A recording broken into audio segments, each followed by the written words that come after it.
വീട്ടിൽ വിശ്രമത്തിൽ കഴിയുന്ന ഉമാ തോമസ് MLAക്ക് കിടിലൻ ഒരു സർപ്രൈസ് നൽകിയിരിക്കുകയാണ് മലയാളികളുടെ സ്വന്തം ലാലേട്ടൻ.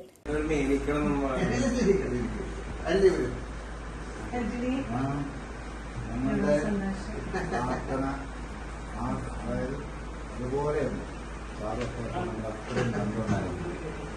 സന്തോഷമായിരുന്നു. ഞങ്ങൾ ഇതിന്റെ അടുത്താണ് ഷൂട്ട് ചെയ്യുന്നത്.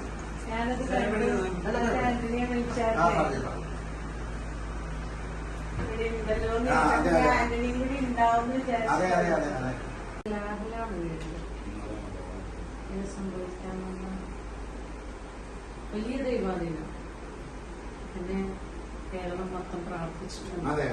അറിഞ്ഞോ അറിയാതെ ഒരു നിമിഷം പ്രാർത്ഥിച്ചിട്ടുണ്ട്. ഞാൻ പറഞ്ഞ ഇത് കണ്ടു കഴിഞ്ഞാൽ പ്രാർത്ഥിക്കാതിരിക്കാൻ ചെയ്യണം.